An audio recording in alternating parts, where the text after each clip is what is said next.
ಇವತ್ತಿನ ಪ್ರಪಂಚ ಒಂದು ವಿಚಿತ್ರವಾದ ಜಾಗ. ಎಲ್ಲ ಕಡೆ followers, likes, groups, party, WhatsApp ಗ್ರೂಪ್ಗಳು. ಇಂತಹ ಪ್ರಪಂಚದಲ್ಲಿ ಒಬ್ಬ ವ್ಯಕ್ತಿ ಫ್ರೆಂಡ್ಸ್ ಇಲ್ಲದೆ, ಗ್ರೂಪ್ ಇಲ್ಲದೆ, ಒಬ್ಬರೇ ಇದ್ದರೆ ಪಟ್ಟಂತ ಜನ ಅವರ ಬಗ್ಗೆ ಒಂದು ಒಪಿನಿಯನ್ ಕಟ್ಕೊಂಡ್ಬಿಡ್ತಾರೆ, ಇವ್ರಿಗೆ ಏನೋ ಪ್ರಾಬ್ಲಮ್ ಇದೆ ಅಂತ. ಇವತ್ತು ನಾನು ಈ ವಿಷಯದ 2 ಸೈಡ್ಸ್ನ ರಿವೀಲ್ ಮಾಡ್ತೀನಿ, ಯಾಕಂದರೆ ಸತ್ಯ ಅಷ್ಟು ಸಿಂಪಲ್ ಅಲ್ಲ. ಮೊದಲು ಒಂದು ವಿಷಯನ ಕ್ಲಿಯರ್ ಆಗಿ ಹೇಳಬೇಕು. ಒಂಟಿಯಾಗಿ ಇರೋದು 2 ರೀತಿ ಇರುತ್ತೆ. ಆ್ಯಂಡ್ ಈ 2 ಒಂದೇ ಅಂತ ತಪ್ಪಾಗಿ ತಿಳ್ಕೊಳ್ಳೋದೆ ಎಷ್ಟೋ ಜನರ ಕನ್ಫ್ಯೂಷನ್ಗೆ ಕಾರಣ. ಒಂದು ಕಡೆ ಚಾಯ್ಸಿಂದ ಒಂಟಿಯಾಗಿ ಇರೋದು, ಇನ್ನೊಂದು ಕಡೆ ಕಂಪಲ್ಷನಿಂದ ಅಥವಾ ಪರಿಸ್ಥಿತಿಯಿಂದ ಒಂಟಿ ಅಂದ್ಬಿಡೋದು. ಇವೆರಡು ಬೇರೆ ಬೇರೆ ವಿಷಯ. ಮೊದಲನೇದು ಸೈಕಾಲಜಿಯಲ್ಲಿ ಹೆಲ್ದಿ ಸಾಲಿಟ್ಯೂಡ್ ಅಂತ ಕರೀತಾರೆ, ಎರಡನೇದು ಲೋನ್ಲಿನೆಸ್ ಅಂತ ಕರೀತಾರೆ. ಈ ಎರಡನ್ನ ಒಟ್ಟಿಗೆ ಸೇರಿಸಿ ಜನ ತಪ್ಪಾಗಿ ಅರ್ಥ ಮಾಡ್ಕೊಳ್ತಾರೆ. ಇವತ್ತು ಇಂಟರ್ನೆಟ್ಟಲ್ಲಿ ಒಂದು ಟ್ರೆಂಡ್ ಇದೆ, ಫ್ರೆಂಡ್ಸ್ ಇಲ್ಲದೆ ಇರೋ ಜನ ಬೇರೆಯವ್ರಿಗಿಂತ ಹೆಚ್ಚು ಎಮೋಷ್ನಲಿ ಇಂಟೆಲಿಜೆಂಟ್, ಹೆಚ್ಚು ಸೆಲ್ಫ್ ಅವೇರ್, ಹೆಚ್ಚು ಇಂಟ್ಯೂಟಿವ್ ಅಂತ ಹೇಳೋ ವಿಡಿಯೋಸ್. ಇದು ಕೇಳೋಕೆ ಚೆನ್ನಾಗಿರುತ್ತೆ, ಮೋಟಿವೇಟ್ ಮಾಡುತ್ತೆ, ಆದರೆ ಇದು ಪೂರ್ತಿ ಸತ್ಯ ಅಲ್ಲ. ಯಾಕಂದರೆ ಒಂಟಿಯಾಗಿ ಇರೋ ಪ್ರತಿಯೊಬ್ಬ ವ್ಯಕ್ತಿ ಆ ಜಾಗದಲ್ಲಿ ಟಯರ್ಡ್ನೆಸ್, ಲೋನ್ಲಿನೆಸ್ ಅಥವಾ ಸೋಷಿಯಲ್ ಆಂಗ್ಸೈಟಿಯಿಂದ ಇರ್ಬೋದು, ಬರೀ ಆತ್ಮವಿಶ್ವಾಸದಿಂದ ಅಲ್ಲ.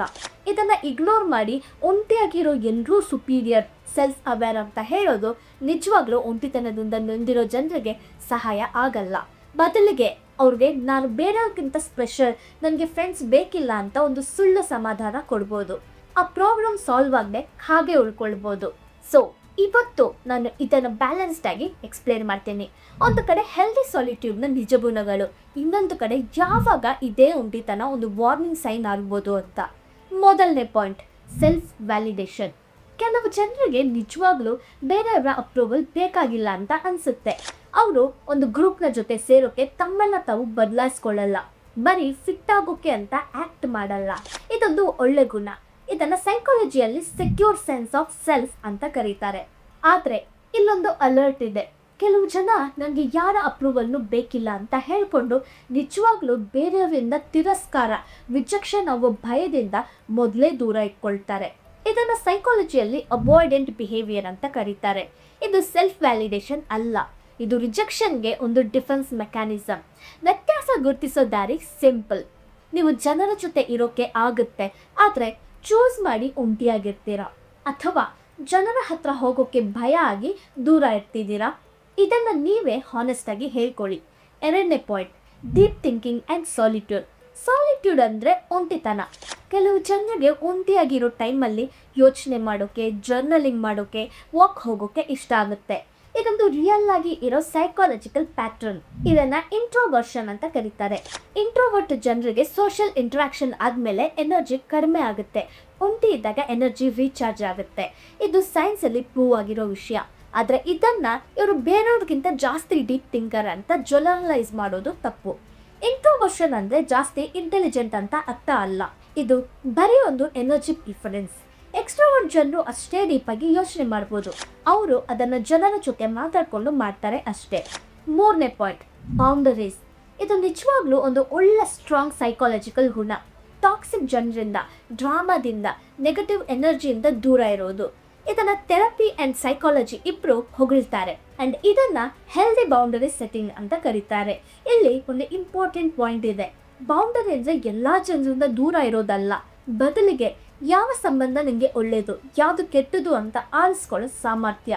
ಒಳ್ಳೆ ಬೌಂಡರಿ ಇರೋ ಜನ ಕೂಡ ಕೆಲವು ಆಳ ಮತ್ತು ಸಂಬಂಧನ ಇಟ್ಕೊಳ್ತಾರೆ, ಬರೀ ಸರ್ಫೇಸ್ ಲೆವೆಲ್ ಜಂಕ್ ರಿಲೇಷನ್ಶಿಪ್ಸಿಂದ ದೂರ ಇರ್ತಾರೆ ಅಷ್ಟೇ. ನಾಲ್ಕನೇ ಪಾಯಿಂಟ್, ಇಂಟ್ಯೂಷನ್. ಒಂದು ಜಾಗ್ರತೆ ಇಲ್ಲಿ ಬೇಕು.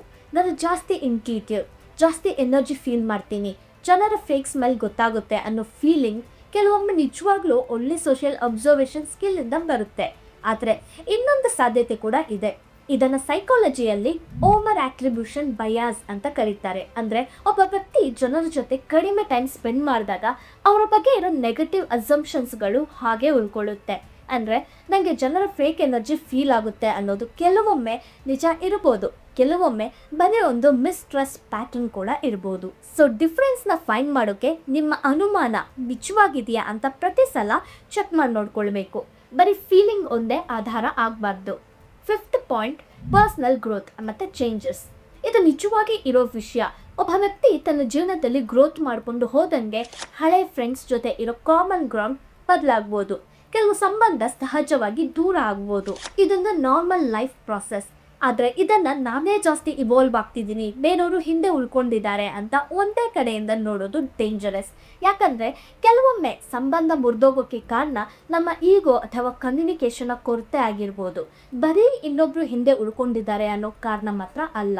ಇವಾಗ ಒಂದು ಮುಖ್ಯವಾದ ಪ್ರಶ್ನೆ ಕೇಳ್ಕೊಳ್ಳಿ. ನೀವು ಒಂಟಿಯಾಗಿ ಇರೋದ್ರಿಂದ ರಿಲ್ಯಾಕ್ಸ್ ಫೀಲ್ ಆಗ್ತಿದ್ಯಾ ಅಥವಾ ಪೇನ್ ಫೀಲ್ ಆಗ್ತಿದ್ಯಾ? ಇದೇ ಆ ಡಿಫರೆನ್ಸ್. ಒಂದು ವೇಳೆ ನೀವು ಒಂಟಿಯಾಗಿದ್ದರೂ ಸ್ಯಾಟಿಸ್ಫೈಡ್ ಆಗಿದ್ದರೆ, ನಿಮ್ಮ ದಿನಚರಿ ಕೆಲಸ ಆರೋಗ್ಯ ಚೆನ್ನಾಗಿದ್ದರೆ, ಆವಾಗ ಇದು ಒಂದು ಹೆಲ್ದಿ ಚಾಯ್ಸ್. ಆದರೆ ಒಂದು ವೇಳೆ ನೀವು ಒಂಟಿಯಾಗಿದ್ದರೂ ಒಳಗೆ ಖಾಲಿ ಫೀಲ್ ಆಗ್ತಿದ್ರೆ, ಜನರ ಜೊತೆ ಇರಬೇಕು ಅಂತ ಬಯಸ್ತಿದ್ರು ಆಗದೇ ಇದ್ದರೆ, ನಿದ್ರೆ ಊಟ ಮೂಡಲ್ಲಿ ಚೇಂಜಸ್ ಆಗ್ತಿದ್ರೆ, ಇದು ಒಂದು ವಾರ್ನಿಂಗ್ ಸೈನ್. ಇದನ್ನು ಸೈಕಾಲಜಿಸ್ಟ್ ಅಥವಾ ಕೌನ್ಸಿಲರ್ ಜೊತೆ ಮಾತಾಡಬೇಕಾದ ವಿಷಯ. ಕ್ರಾನಿಕ್ ಲೋನ್ಲಿನೆಸ್ ಅನ್ನೋದು ದೀರ್ಘಕಾಲ ಇದ್ದರೆ ಮೆಂಟಲ್ ಹೆಲ್ತ್ ಮೇಲೆ ನಿಜವಾಗಿ ಪರಿಣಾಮ ಬೀರುತ್ತೆ ಅಂತ ರಿಸರ್ಚ್ ಸ್ಪಷ್ಟವಾಗಿ ತೋರಿಸುತ್ತೆ. ಇನ್ನೊಂದು ಪ್ರಾಕ್ಟಿಕಲ್ ಪಾಯಿಂಟ್ ಹೇಳಬೇಕು. ಹ್ಯೂಮನ್ ಬೀಯಿಂಗ್ಸ್ಗೆ ಸೋಷಿಯಲ್ ಕನೆಕ್ಷನ್ ಒಂದು ಬೇಸಿಕ್ ಬಯಾಲಜಿಕಲ್ ನೀಡ್. ಇದನ್ನು ಸಂಪೂರ್ಣವಾಗಿ ಬಿಟ್ಟು ಬದುಕೋಕೆ ಆಗಲ್ಲ. ಅಂದರೆ ನನಗೆ ಯಾರೂ ಬೇಡ, ನಾನೊಬ್ಬನೇ ಸಾಕು ಅನ್ನೋ ಥಿಂಕಿಂಗ್ ಪ್ಯಾಟ್ರನ್ ದೀರ್ಘಕಾಲ ಇಟ್ಕೊಂಡ್ರೆ ದೇಹ ಮತ್ತು ಮನಸ್ಸು ಎರಡಕ್ಕೂ ಒಳ್ಳೆಯದಲ್ಲ. ಆರೋಗ್ಯಕರ ಸಾಲಿಟ್ಯೂಡ್ ಅಂದರೆ ಒಬ್ಬನೇ ಇರೋ ಟೈಮ್ನ ಇಷ್ಟಪಡೋದು, ಆದರೆ ಬೇಕಾದಾಗ ಆಳವಾದ ಅರ್ಥಪೂರ್ಣ ಸಂಬಂಧ ಇಟ್ಕೊಳ್ಳೋ ಸಾಮರ್ಥ್ಯ ಕೂಡ ಇಟ್ಕೊಳ್ಳೋದು. ಇದೆರಡೂ ಒಟ್ಟಿಗೆ ಇರೋದೇ ಬ್ಯಾಲೆನ್ಸ್. ಇನ್ನೊಂದು ವಿಷಯ ಕ್ಲಿಯರ್ ಆಗಿ ಹೇಳಬೇಕು. ಒಂಟಿಯಾಗಿ ಇರೋ ಜನ ಬೇರೆಯವ್ರಿಗಿಂತ ಶ್ರೇಷ್ಠ ಅನ್ನೋ ಆಲೋಚನೆ ಕೂಡ ಒಂದು ಟ್ರ್ಯಾಪ್ ಆಗ್ಬೋದು. ಯಾಕಂದರೆ ಇದು ನಿಮ್ಮ ಸಾಲಿಟ್ಯೂಡ್ನ ಒಂದು ಸುಪೀರಿಯಾರಿಟಿ ಫೀಲಿಂಗ್ ಆಗಿ ಬದಲಿಸ್ಬೋದು. ಇದರಿಂದ ನಿಜವಾಗ್ಲೂ ಒಳ್ಳೆ ಸಂಬಂಧ ಬೆಳೆಸ್ಕೊಳ್ಳೋ ಅವಕಾಶ ಇದ್ದರೂ ಅದನ್ನು ಬಿಟ್ಬಿಡ್ಬೋದು. ಒಂದು ಆರೋಗ್ಯಕರವಾದ ಆಲೋಚನೆ ಅಂದರೆ ನಾನು ಒಂಟಿಯಾಗಿ ಇರೋದ್ರಲ್ಲಿ ಒಂದು ಒಳ್ಳೆ ಮೌಲ್ಯ ಇದೆ ಅಂತ ಒಪ್ಕೊಳ್ಳೋದು. ಅದರ ಜೊತೆಗೆ ಬೇರೆಯವರ ಜೊತೆ ಇರೋದು ಒಂದು ಬೇರೆ ಥರದ ಮೌಲ್ಯ ಇದೆ ಅಂತ ಒಪ್ಕೊಳ್ಳೋದು. ಸೊ ಫೈನಲ್ ಮಾತು ಏನಂದರೆ, ಒಂಟಿಯಾಗಿ ಇರೋದು ಒಂದು ಸಮಸ್ಯೆ ಅಲ್ಲ, ಆದರೆ ಅದೇ ಸಮಯದಲ್ಲಿ ಒಂದು ಸಾಧನೆ ಕೂಡ ಅಲ್ಲ. ಇದು ಬರೀ ಒಂದು ಪರ್ಸನಾಲಿಟಿ ಪ್ರಿಫರೆನ್ಸ್. ಇದನ್ನು ಒಂದು ಸಿಚುವೇಶನ್ ಇಲ್ಲದೆ ಜಡ್ಜ್ ಮಾಡೋಕ್ಕೆ ಆಗಲ್ಲ. ಒಂದು ವೇಳೆ ನೀವು ಚಾಯ್ಸಿಂದ ಒಂಟಿಯಾಗಿದ್ದರೆ, ಸಂತೃಪ್ತಿ ಆಗಿದ್ದರೆ ಅದನ್ನು ಸೆಲೆಬ್ರೇಟ್ ಮಾಡಿ. ಒಂದು ವೇಳೆ ನೀವು ಒಳಗೆ ನೊಂದಿದ್ರೆ, ಜನರ ಜೊತೆ ಇರಬೇಕು ಅಂತ ಬಯಸ್ತಿದ್ರು, ಅದು ಆಗದೆ ಇದ್ದರೆ ಅದನ್ನ ಒಪ್ಕೊಳ್ಳಿ, ಹೆಲ್ಪ್ ಕೇಳಿ. ಇದರಲ್ಲಿ ಯಾವುದೇ ತಪ್ಪಿಲ್ಲ. ಈ ವಿಡಿಯೋ ನಮಗೆ ಯೂಸ್ಫುಲ್ ಆಗಿದ್ದರೆ ನಮ್ಮ ಚಾನಲ್ನ ಸಬ್ಸ್ಕ್ರೈಬ್ ಮಾಡೋಕ್ಕೆ ಮರಿಬೇಡಿ. ಈ ವಿಡಿಯೋ ನನಗೆ ಇಷ್ಟ ಆಗಿದ್ದರೆ ಲೈಕ್ ಮಾಡಿ, ಶೇರ್ ಮಾಡಿ ಆ್ಯಂಡ್ ಹೈಪ್ ಮಾಡಿ, ಸೊ ದಟ್ ತುಂಬ ಜನರಿಗೆ ಇದರ ಡಿಫ್ರೆನ್ಸ್ ಗೊತ್ತಾಗುತ್ತೆ. ಸೊ ನೀವು ಹೇಳಿ, ನೀವು ಒಂಟಿಯಾಗಿ ಇರೋದ್ರಲ್ಲಿ ರಿಲ್ಯಾಕ್ಸ್ ಫೀಲ್ ಆಗ್ತಿದ್ದೀರಾ ಅಥವಾ ಸಂಬಂಧ ಬೆಳೆಸ್ಕೊಳ್ಳೋಕ್ಕೆ ಪ್ರಯತ್ನ ಪಡ್ತಿದ್ದೀರಾ ಅಂತ. Thanks for watching.